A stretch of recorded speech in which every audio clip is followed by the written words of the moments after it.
Hey guys, welcome back to another episode of the Greenside Experience. We're here today in Hinsdale at one of our custom homes. Want to bring you inside and show you just what we have going on. We just started the millwork and interior trim carpentry. So we got some cool details. It's not a super modern house inside. It leans a little more traditional. So there's some really cool trim details and millwork details that I want to show you. Let's check it out.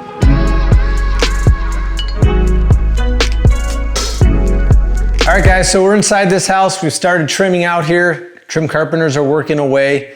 And you'll notice the trim on the doors here. It's real beefy looking. It's beefier looking than the houses that we've been building recently because a lot of these houses are leaning a bit more modern. But here we wanted a modern touch, but still heavy trim. The homeowner really likes the look of heavy trim and detail. So we've got our 4.5-inch casing, but it's not a one piece, it's actually a 2-piece casing. And if you can see here, this is our main piece and this is the back band, they call it. So when you install this on the door, you've got 4.5 inches from here to here, and then you can see the side profile. You've got an 1.5 inch protrusion from the wall, which gives it that real heavy definition. And you'll see it's 2 pieces. And as we get that installed around the doors and the windows, when we come down to the baseboard, we have another piece of trim, which is called the plinth block. And this gives us our transition from our casing to our baseboard.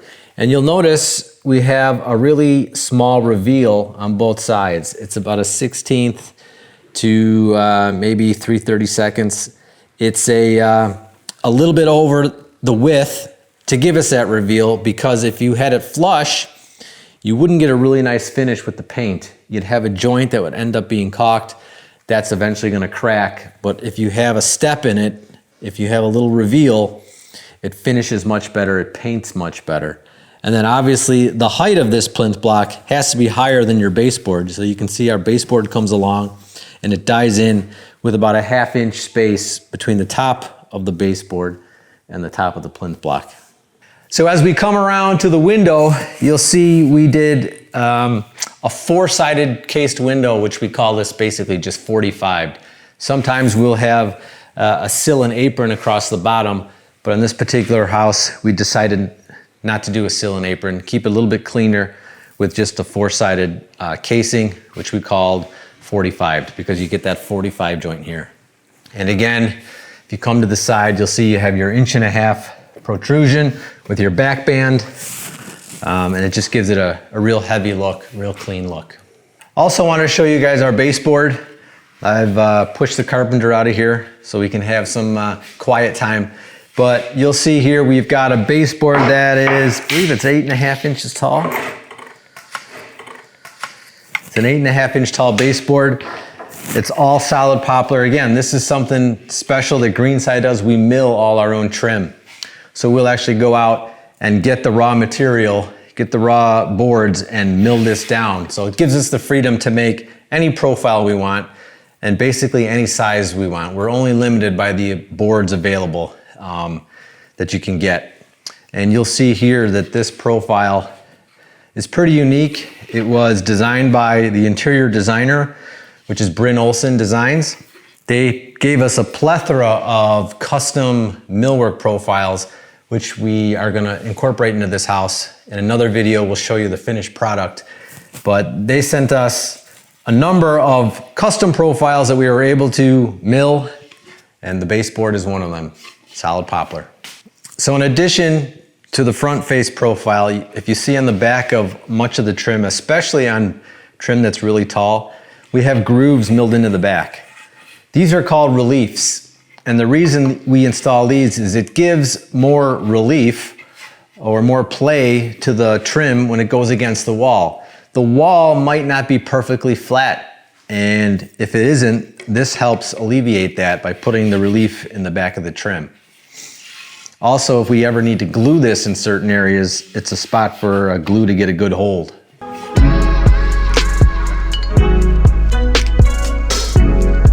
All right, we're at our custom home here in Hinsdale. We've been here before in the framing stage, and we showed you this stairwell roughed in with a temporary stair.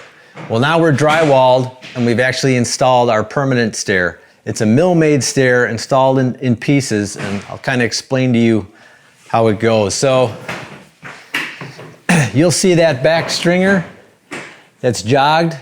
That's actually our main stringer.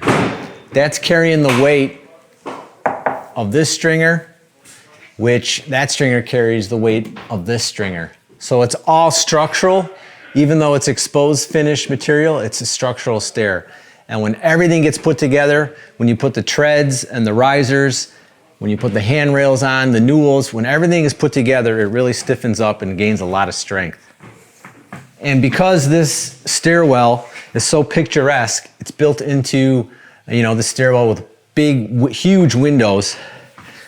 We have a few conditions where, all right, we've got big windows and we want some privacy, so we're gonna have to put shades in.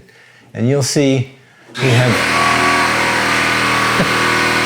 so we incorporate shades, and we have to think about the shades ahead of time when we're trimming. So you'll see here, we roughed in the power to our window shades, and they will get mounted inside the jamb, and we always wanna make sure that we have a minimum depth so that the shade housing sits inside the jamb and doesn't protrude out. It's not always possible, but on these thicker walls and this thicker trim, it worked out actually perfect. So our shade housing will sit there, it'll come down, hit here, and then we have some others below, and you'll see the window behind the camera. We had an extra thick wall, so this works out perfect. Our shade will sit tight next to the step in the jamb.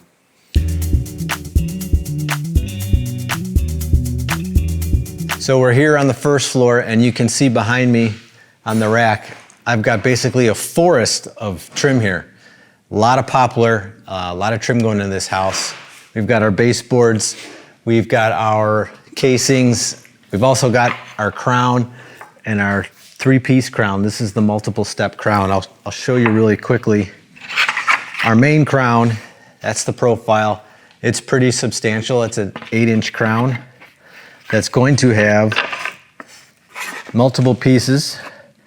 So that'll be our bottom piece that sits on the wall. And then this will be the top piece that actually sits on the ceiling like this. So when you see it together, it's just gonna be a huge, real beefy presence up on the wall.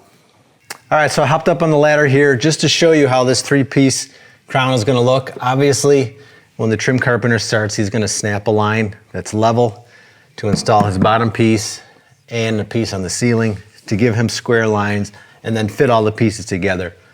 One of the complications of when you have a crown this big is any imperfections are amplified. So it's gonna take some maneuvering for the trim carpenter to get it set straight and looking really good.